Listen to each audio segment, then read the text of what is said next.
Welcome to the third installment of today's videos, video number 3, on the thoughts of Kwame Nkrumah, the first president of the Republic of Ghana. Neocolonialism, the last stage of imperialism. If you want to draw any lessons from this, it is up to you. My function as an educator, as a teacher, is to let you know what Nkrumah said.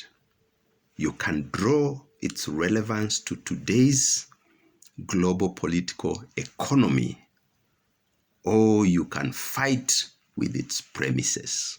That is up to you as a free thinker. Now let me continue with the reading in this third video in today's series. At first sight, the scheme would appear to have many advantages for the developed countries of the world. All the profits of neocolonialism can be secured if, in any given area, a reasonable proportion of the states have a neocolonist system. It is not necessary that all should have one. Unless small states can combine, they must be compelled to sell their primary products at prices dictated by the developed nations and buy their manufactured goods at the prices fixed by them. Pay attention. So long as neocolonialism can prevent political and economic conditions for optimum development, the developing countries, where they are under neocolonist control or not, will be unable to create a large enough market to support industrialization. In the same way, they will lack the financial strength to force the developed countries to accept their products at a fair price. I told you to pay attention. We are still some way to go, but today I'm with you and we must understand this.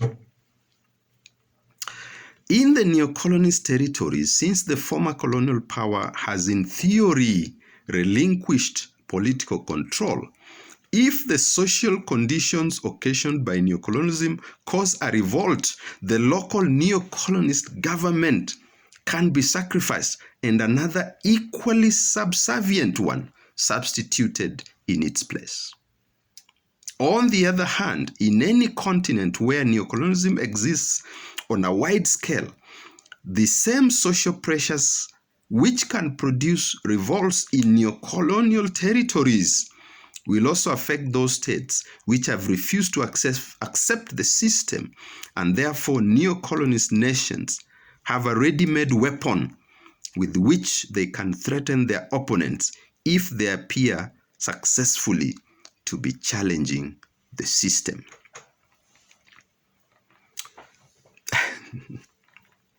Excuse me, I beg your pardon. These advantages, which seem at first sight so obvious, are, however, on examination illusory because they fail to take into consideration the facts of the world today. Maybe here Nkrumah was tinkering a bit with his initial thoughts, which were very realist in nature. But let's read on. The introduction of neocolonialism increases the rivalry between the great powers, which was provoked by the old age colonialism.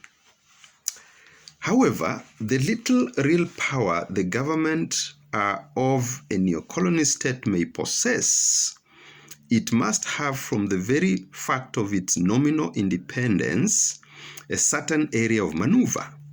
It may not be able to exist without a neocolonist master, but it may still have the ability to change masters.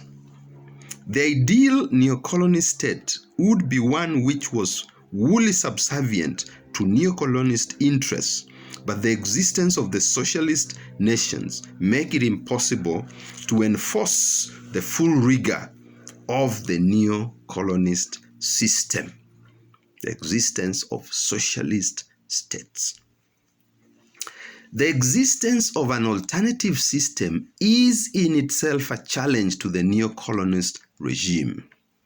Warnings about the dangers of communist subversion are likely to be two-edged, since they bring to the notice of those living under a neo-colonist system the possibility of a change of regime. In fact, neocolonialism is the victim of its own contradictions. In order to make it attractive to those upon whom it is practiced, it must be shown as capable of raising their living standards. But the economic object of neocolonialism is to keep those standards depressed in the interests of the developed countries. It is only when this contradiction is understood that the failure of innumerable aid programs, many of them well-intentioned, perhaps, can be explained. In the first place, the rulers of neo-colonial states derive their authority to govern not from the will of the people, but from the support which they obtain from their neo-colonist masters. They have therefore little interest in developing education, strengthening the bargaining power of their workers employed by expatriate firms, or indeed of taking any step which would challenge the colonial pattern of commerce and which would challenge and industry, commerce and industry, which it is the object of neocolonialism to preserve. Aid, therefore, to a neocolonial state is merely a revolving credit paid by the neocolonial master, passing through the neocolonial state and returning to the neocolonial master in the form of increased profits. You can ask Oxfam in its studies. Secondly, it is in the field of aid that the rivalry of individual developed states first manifests itself. So long as neocolonialism persists, so long will spheres of interest persist. And this makes multilateral aid, which is in fact the only effective form of aid, impossible. Again here, Kwame Nkrumah might have stretched a bit some of the assumptions that he was making in this very fundamental analysis. But let's move on. Once multilateral aid begins, the neocolonist masters are faced by the hostility of the vested interest in their own country. Their manufacturers naturally object to any attempt to raise the price of the raw materials which they obtain from the neocolonist territory in question, or to the establishment there of manufacturing industries which might compete directly or indirectly with their own exports to the territory. Even education is suspect as likely to produce a student movement, and it is, of course, true that in many less developed countries, the students have been in the vanguard of the fight against neocolonialism. In the end, the situation arises that the only type of aid which the neocolonist masters consider as safe is military aid. Niger rings a bell? Yes, it must. And ladies and gentlemen, let's conclude our third video on that high note.